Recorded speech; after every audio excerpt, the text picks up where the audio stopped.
আমি আগে যদি জানতাম যে তোর বাপের বাড়ির মানুষগুলো এত পরিমাণ ছেঁচড়া, তাইলে তোর মতো মাইয়ারে আমি জীবনে বিয়া করতাম না। তোরে বিয়া করার পর থেকে আমার প্রত্যেকটা ব্যবসা বাণিজ্য লাড়ে যাইতাছে। ব্যবসা খারাপ যাইতাছে দেখে তোর বাপের কাছে 2 লাখ টাকা চাইছিলাম, সেটা দিতে পারে নাই। অথচ তোর বাইরে 6 লাখ টাকা খরচ করে চাকরি নিয়ে দিতাছে।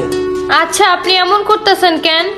আমার বাপের বয়সটা কি কমতাছে নাকি বাড়তেছে আপনিই বলেন তো। আপনার কি এই বিবেকটা নাই? আমার একটা মাত্র ভাই, ওরও তো একটা ভবিষ্যৎ আছে। আর আমার ছোট ভাইরে কি একটা ভবিষ্যৎ করে দেয়া যাইবো না আমার আব্বাই কোন? ওই যে দেখ কেডা আসছে, দরজা খোল যা। ভবিষ্যৎ? আমার ভবিষ্যতের খোঁজ নেয় না, পোলার ভবিষ্যৎ নিয়ে টানাটানি।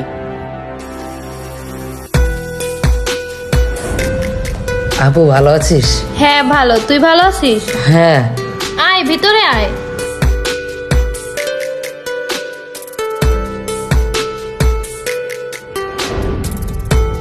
বাহ, তুমি তো দেখা যায় অনেকদিন বাঁচবা মিয়া। একটু আগেও তোমার বিষয়ে কথা কইতেছিলাম। তা দুলা ভাই ভালো আছেন? হ্যাঁ ভালো আছি, তুমি কেমন আছো? জি ভালো আছি। তা হঠাৎ কি মনে করে এদিকে আসলা? আসলাম দুলা ভাই, ওই যে চাকরিতে জয়েন দিব তো, তাই আপা আর আপনার একটু দেখতে আসলাম। ও, তার মানে চাকরি পাইছো? হ্যাঁ দুলা ভাই পাইছি। যাক ভালো, চাকরি করো।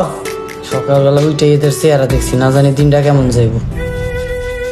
এমন একটা খুশির খবর নিয়ে আসছি, অথচ দুলা ভাই আমার লগে মুখ বেজার করে কথা কইলো। বাহ, ভাইয়ের জন্য পানি নিয়ে যাচ্ছ। কথায় আছে না, কোদাল সব সময় বুকের দিকেই টানে, পিঠের দিকে টানে না। তোমার ভাইয়ের জন্য 6 লাখ টাকা খরচ করে চাকরি হয়, আর আমার ব্যবসার জন্য 2 লাখ টাকা হয় না। ওই সেদিনকার পর থেকে বলছি না, তোর বাপের বাড়ির কোনো মানুষ যেন আমার বাড়িতে পাড়া না দেয়। তারপরে ও কেন আসলো? এই তুমি এগুলো কি শুরু করছো? একটু আস্তে কথা বলো, ও তো শুনতে পাবে। তো শুনুক, আমি কি কাউকে ভয় করে কথা বলতাছি নাকি? এই পানি খাওয়া, তাড়াতাড়ি এখান থেকে বিদায় করো রে, যা।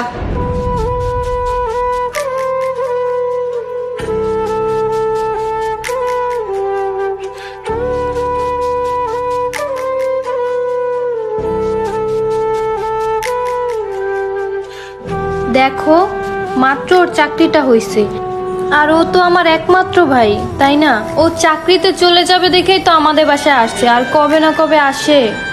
তুমি এমন করো না, ওর জন্য একটু বাজার করে নিয়ে আসো। কি বাজার করে আনবো? তা আবার আমি?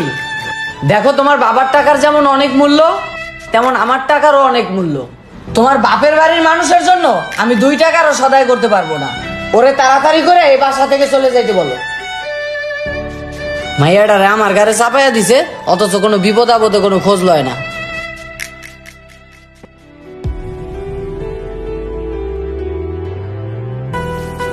কি রে ভাই, কই যাস?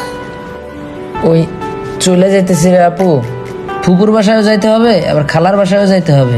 2 দিন পর চাকরিতে জয়েন তো, সবার বাসায় একবার করে দেখা করে আসতে হবে। ওই কবে না কবে আসবো আবার চাকরি থেকে। টেকনাপের ওই শেষ প্রান্তে আমার পোস্টিং দিছে।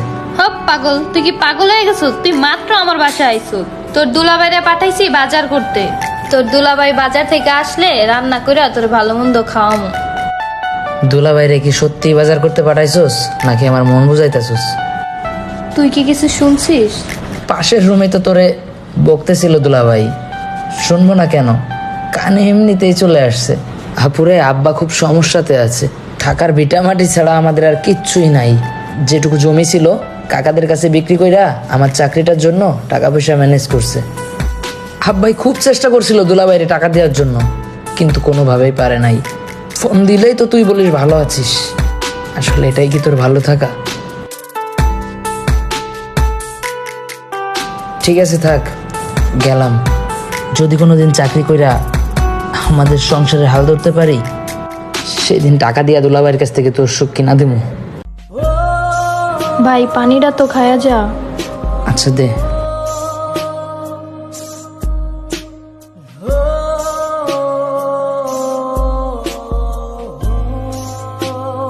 আপু ভালো থাকিস।